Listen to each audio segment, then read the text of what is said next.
Hello. I've got new sockets. Everything is looking good. I got a new light as well in here, so the shadows should be a little bit less. A little bit flickery, but for the most part it's a lot better than what I had before. That really bright LED light from China, which is now illuminating my storage cupboard. Look at that. I've got some sharpening to do, these little buggers. I had these chisels, these Stanley ones, since I started my apprenticeship, so you can see how much I've sharpened it over the years. This one I've not really used. This has been my go-to chisel, so there's about 1.5 inches missing off that. When I was in my dad's workshop, I had a diamond stone, and I just looked at videos on YouTube about like how to sharpen chisels perfectly. So I got one of these wheel guide things and a faithful 400 and 1000 grit diamond plate. Now this has been like what I've been using so far. I did have like this horrible benchtop grinder that just annihilated my chisels, made it red hot. That wasn't the way forward to getting sharp chisels because it just made it so soft, the steel. So this is the diamond stone is what I've been using as like my go-to sharpening for a while now. Now I was gifted from TF Tools the GSharp Edge sharpening device thing. Just to show you how I'm using it and what I'm doing to get these chisels nice and sharp. So bear with me, I'm going to go through how this is used. So I've used it already just to get to a grip of how this is done, but what you get is the main sharpening device itself. You get a selection of 4 different grits. You've got 200, 400, 800 and 1500 diamond plates, and this little device here. So this being my like go-to chisel. Did sharpen it the other day, as you can see on the camera. It's got a couple of knocks in it. Bit hard to pick up on the GoPro. Oh no! But I assure you, they are looking horrible. So I need to start with a nice thick grit to get it flat again. So I'm going to get the 200. There's magnets in here. This obviously being metal, it slips into place just like that. Now with this handle you tighten it and that keeps it on the degree angle. You can loosen it and move it here to change all the different degrees. And just here it has different numerical values for degrees. So you got 25, 30, 45, 60, 90. Get it to the right degree, tighten it, and we can start sharpening. Now I'm not using any oils, lubricants, waters, anything. You've got a stop block here and here. I'm going to go for this one because that's where I like to put my thumb. Hold it. Line up your chisel. You should be able to hear it grinding away at the chisel. I do find that if you pull it back too far, it slips, it will lock. So I try not to move it any further back than the edge, just here.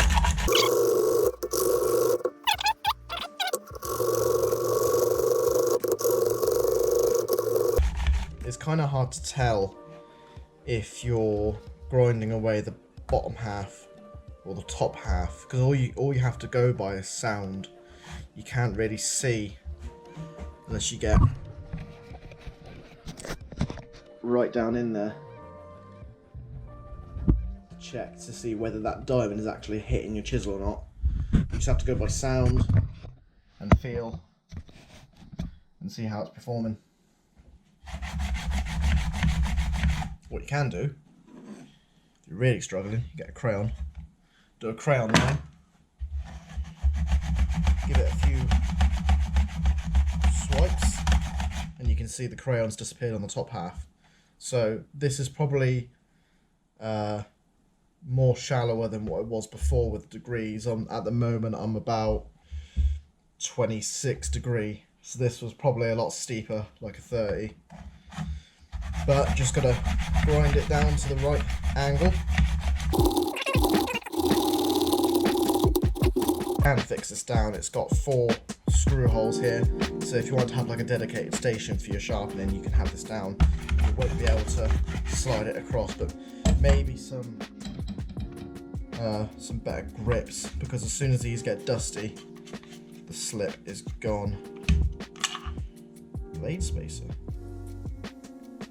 Didn't know that was there. What does that do? Ah, okay. Sure. Oh, yeah, it does say stored under. I never looked underneath this thing, so it's my fault. What does it do? Like, you can have... Oh, it must be. So, like, you can have your chisel in the middle, not just against these top and bottoms. Listen, you learn something new every day.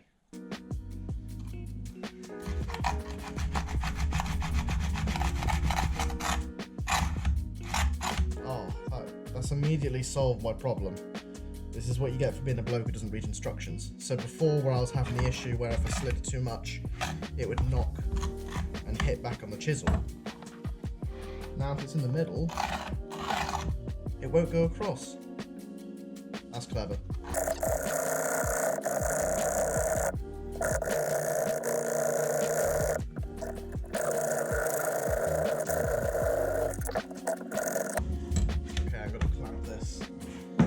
Got a little edge on it.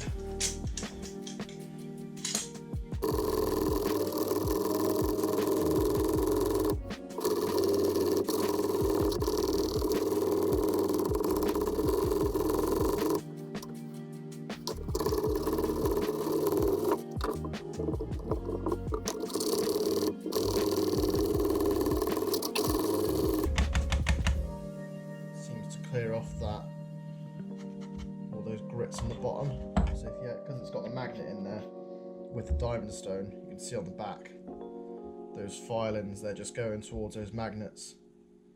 So they're probably sticking to that diamond stone. Let's have a look. Yeah, a little bit. So that's probably clogging it up quite a bit. So it wouldn't be a bad idea. Give it a couple of taps and it'll fall off underneath it. You need like a reciprocating saw to do this for me. Just pull the trigger and...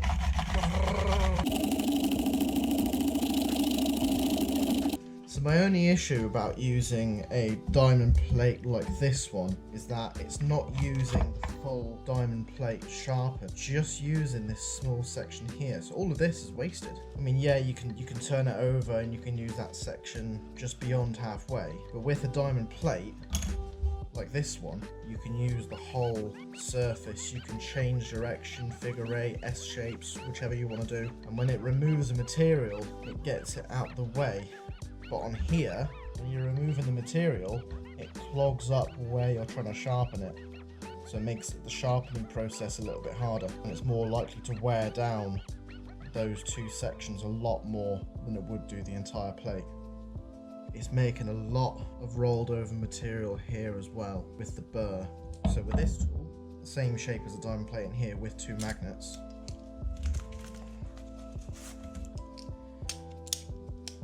Fit in one of them. This is the 400, so we've got the 200 in here, the 400 here. And on the back of the chisel, on a flat motion, you can knock off that burr that's on the back. Obviously don't round over, because you get into that sharpness. Just make it flat, and knock it off, and now there's no burr. Stick it to 400, give it a couple of whips on that.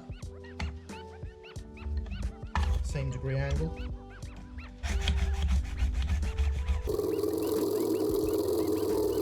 I'm concerned that I'm gonna sharpen it. Thumb is gonna hit that chisel, so I'm really concerned about that. I'm just desperately focusing on keeping my thumb up here somewhere, not down, not on this section.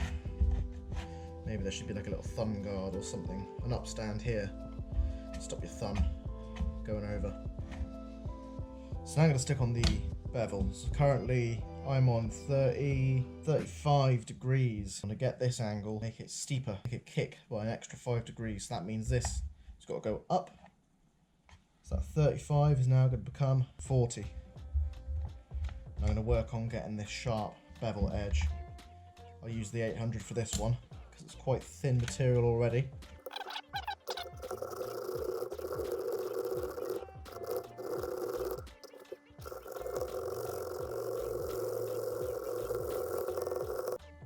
I think that's as good as this is going to get, so I'm going to get rid of the burr on the back.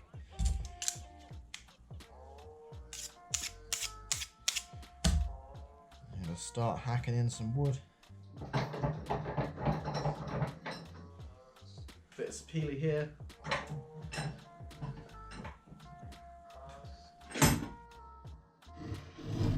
That's better. Really smooth. The fact that the back of this is also flat. It's a good thing to keep in mind if you want to get a really sharp chisel. Make sure this underside section of your chisel is also flat. Really nice cut to me. I'm sure this is a job for a plane. A lot of the stuff we'll be doing with this is chopping out hinges.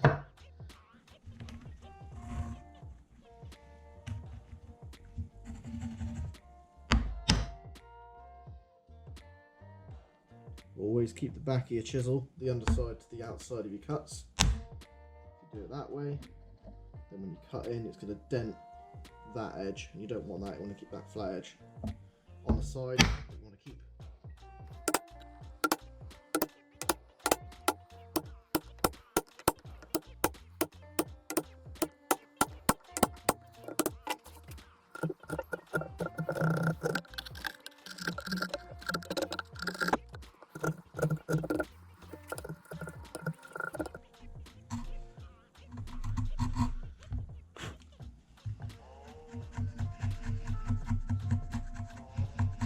All nice and flat.